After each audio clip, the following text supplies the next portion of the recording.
So here we are, we're all finished up, and yeah, don't panic. I know you think I've probably gone and changed absolutely everything.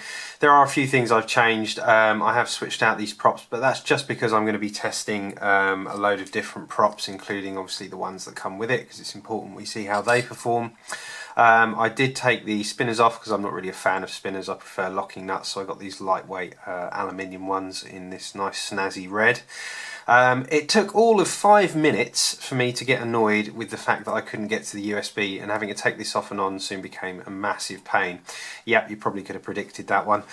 So yeah, I cut this out with I cut a small square out with my X-Acto knife, and then used my Dremel just with a little round tip like this, rotary tool, just to make that look nice and neat, and at least a little bit more like it was kind of purpose cut, rather than just making a rough and not very pretty looking hole in the side. Anyway, there's no problem in terms of the distance between the actual USB and the edge of the casing. Pretty much 2 or 3 USBs I've tried have gone in and connected without any issues, so that's well worth doing. Takes a lot of hassle out. Other than that, from the exterior, that is pretty much as it was. You can see there is quite a large battery under there. That is the 850 4S, which is probably about the limit in terms of size you should be running on something this small. You probably could run something a bit bigger, but you're soon going to start sacrificing performance, certainly in terms of vertical thrust, etc., if you run anything heavier. So the next thing to have a look at, let me just pop the hood off, because there's a few things that I've done internally to change things up as well. Okay, so let me just take this off carefully. Space was at more of a premium than I originally estimated. The XSR, there was pretty much no way I was going to get it under there as I originally thought, because I didn't factor in the fact that the battery strap had to go in there. What I found you'll need to do regarding the battery strap is put some kind of nice anti-grip material. I've got this sticky back kind of silicone grip stuff, which I put on the underside, and then I did change the battery strap out for a rubberized one just for that extra grip, and that seems to work fine. Although if you use some decent grip under here, I don't think you're going to have a problem with the straps that came with it, which are these guys here. I'm just not that much of a fan of this kind of strap, really, and I find those a bit of a pain to ratchet nice and tight, whereas these ones with the buckle are a load easier to do. So there's that. On this side, let me just show you what I've done here. So what I've decided to do, there was enough room in the roof of this to actually put the XSR with some double-sided tape, some servo tape, just to put it up against that underside of the canopy, which has actually worked out quite nicely. And then you can see I've decided to hot glue these 2 antennas on the outside. There is a fractional V there. It's not ideal, and you know, maybe it would be better that I get one across this way, but I'm going to run with this for now and see how it is. Like I said, I just have no intention to fly this very far away, and I'm already using a 5 dBi antenna on my Taranis. I've certainly from looking at the received signal strength indicator, even with this kind of facing away out of polarization with the aerial, it's still giving a really strong reception, so that will do for me. But of course you can come outside as I suggested if you so wish. So as you can see here, that is the connector for the S-Bus style for the FrSky receivers. You see this green wire, so something they don't mention in the manual, but something I decided to do was find out if I could use one of the spare UARTs to send telemetry back to the S port on the FrSky receiver. There was one spare UART, which was UART 2, which is over on this side at the front, and if you take this board off and look underneath this flight controller VTX, it will actually give you, you will actually see the printout, and obviously you want the transmit pin, which is this one on the end here, to go to the S port on here, and set that in in the ports and turn it on in the configuration page of Betaflight. I'll go over that so you can see how to do that. And now I have VBAT information and a few other sensors, things that are useful. One other thing I did find when I flipped it upside down, again not mentioned in the manual, but very obvious and easy to see, there was actually a 5-volt buzzer connection. So I have decided to fit a 5-volt buzzer, which you can see I have stuck just there. Again, I've just used a little bit of double tape just to hold it down, and then the buzzer connection's over on the back here. I think it's pretty essential to have a buzzer, again, because this thing's so small, especially if you're going to use one of the darker canopies and not this bright white canopy. All the lights that go on in here at night actually make this canopy kind of glow, which is whatever colours you have inside here, they'll actually glow the inside of the, illuminate the canopy, which is kind of cool. So yeah, one other thing I should mention, obviously this is at a fixed angle, I think it's 25 degrees, but having a look through the camera, it does seem that the field of view is actually quite wide vertically. I'm not entirely sure what the lens is, but it feels kind of 2.5, maybe between 2.5 and 2.1, so I mean that suits me fine. So I have no problem landing, which is the real test, is landing horizontally but still having enough up tilt that when you're going fast forward you don't feel like you're staring at the ground. And for this camera, that 25 degrees seems to be the sweet spot. So that might be pure luck that it's worked out that way, but it has, and it works fine. So that was good to see. So I've just taken the standoffs and nuts off the top just to actually show you the underside of this board. You can see there is UART2 where I've plugged in that micro JST connector, and you won't be able to make out the print, but basically we have ground 5 volts receive and transmit, and obviously transmits this one this cable that I've gone out of here, out of that top pin, and that's going to the green wire here all the way back to the S port in on the FrSky XSR.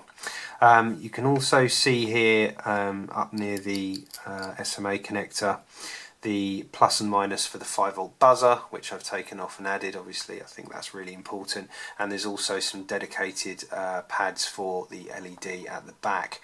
So that's a basic look at what you'll see on the underside of the board, but well worth wiring those two things in, I think. And then you can also see here the PDB 420 amp ESCs all soldered on to this board. You see there's really not a lot of room. I mean, that's quite a lot of FETs, isn't it? But yeah, that's a quick look at what that looks like underneath. And there is a spare main rail plus and minus pad here that isn't used, should you want to use that for anything else.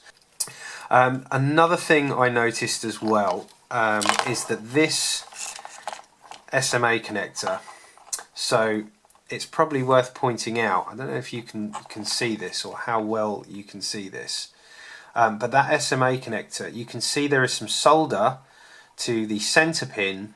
Now the 4 outside posts are actually sitting in 4 through holes, and they are friction fitted, which initially I thought that's that might be a bit of a stupid idea, because obviously what I would worry about is if in any instance these friction fit might come away, you lose connection and cook your VTX. But the friction fit is really tight, and they are through holes, so no matter what angle this twists at, it does seem to make across those 4 posts, those 4 gold posts, it does seem to make good connection to the VTX. Now the only reason I can think they might do this is that if I push this, you can see they move slightly, and I wonder if that's something to do with making it a little bit crash resistant. And if it does get a very hard crash, the idea being that it perhaps just breaks the weakest point, which would be that center pin on the center soldered pin, and kind of actually come back but not break the PCB. So there might be that kind of thought trail behind this? I don't know. I'm kind of trying to get into the head of the designers here, but they must have thought about that, not to solder these 4 posts down, because my immediate thought was get the soldering iron out and solder these 4 posts in. But then I notice it's a tight friction fit. It's all fairly strong, but there is a little bit of give in here, and it's not enough give that it's going to cause a problem with the connection. The connection seems good. So I'm going to go with it for now, and let's see what happens. It might be, strange as it seems, that is actually the best way to have it.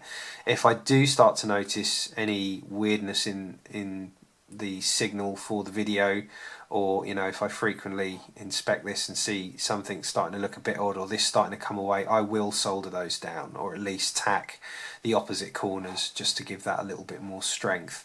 But yeah, that's my guess anyway. I think that's probably what they're up to. So here we are in Betaflight. If you have a quick look at the log, you can see SRF3. It's the clone of the SPF3. There is no data flash chip, which is a bit of a downer really. It would have been nice if they'd managed to squeeze something on there, but I mean, we can't have everything, and to be honest with you, there wasn't a lot of room left on that board as it was with the VTX packed on there as well. In terms of how I'm running this, as I said before, it's using S-Bus via the XSR. I am running multi-shot unsynced at 8K for the motor PWM frequency. There are my values for the center value, minimum, maximum, minimum command. No real surprises there. I have got VBAT enabled, and as I mentioned, because I've wired up telemetry, I've also enabled that. In terms of the ports, that has meant on UART2 I have set the telemetry to smart port, and UART3 I have as serial RX, so it can talk to the FrSky receiver. Here I am in terms of the tuning. Now this was my quick hover test in the kitchen, and managed to come up with this tune, so it's by no means where I'll end up, and you'll see some flight footage at the end of this video to see how it performed with these figures. I do think I will probably have to drop the P's ever so slightly and take the derivative up a little bit from where I was with that flight, but I'm certainly close with the numbers. I will do some more flight footage in the daytime, as this was a night flight I ended up doing, and when I do, we can have another look at that camera's performance during the day, and also I can revisit the PIDs and put those figures in the description for you to see where I finally end up. Everything else is pretty much the same. I have arms set up, I have air mode set up, and because I wired in the beeper, that is set up too. Everything else is pretty much as you'd think it was, so let's go and have a look at the flight footage. So here we are with this first night flight test. Unfortunately, by the time I got everything done, I'd missed the daylight hours. But as you can see, this little camera's actually done okay. The low light performance is, I'll have to eat my words here, not too bad at all. Those CMOS cameras don't actually fare that badly in these low light conditions with street lighting. Certainly that was my experience from some of the quads that I've reviewed before, like the QX90 and the QX95. I will be testing this out in the daylight, obviously, and those high contrast environments when you face the sun. That's certainly where CMOS cameras tend to fall over, so we'll see how it does there. In terms of the tune, you know what, this is actually flying great. I was really impressed with not only how smooth it was, but how it tended to fly like a much bigger aircraft. And on these 4S75C Tattoo batteries, it had plenty of power, lots of thrust, and you can see in some of the punch outs it was no slouch. So I think if you were to see this footage and you weren't to know it's a 130, you'd probably guess it was something a little bit bigger. So, I think that's absolutely no bad thing. Now what you will notice is the occasional flashing and some fine horizontal lines across the screen. Now the flashing is multipathing, and it's very common for the kind of environment we're flying in here, where we've got lots of reflective surfaces like concrete and metal, but it's actually very good considering we're running on 25 milliwatts here. The horizontal lines, though very faint, and to be honest with you I think are actually perfectly acceptable, that's ripple from the 5-volt regulator. It doesn't appear to have any LC filtering, but that is certainly what I'd consider to be quite low noise and not really a problem. I've certainly seen pre-made quadcopters that claim to have LC filtering do a far worse job than that, so I think that's actually pretty good. So I've got to give this a thumbs up. And at the price point, you're getting an awful lot. Even if there was maybe one or two components that you didn't like, say like the camera, and you wanted to change it, for the price you're paying for everything you're getting, it's really tough to beat. So I'll leave you to look at the rest of this footage, and I will see you guys in the next one.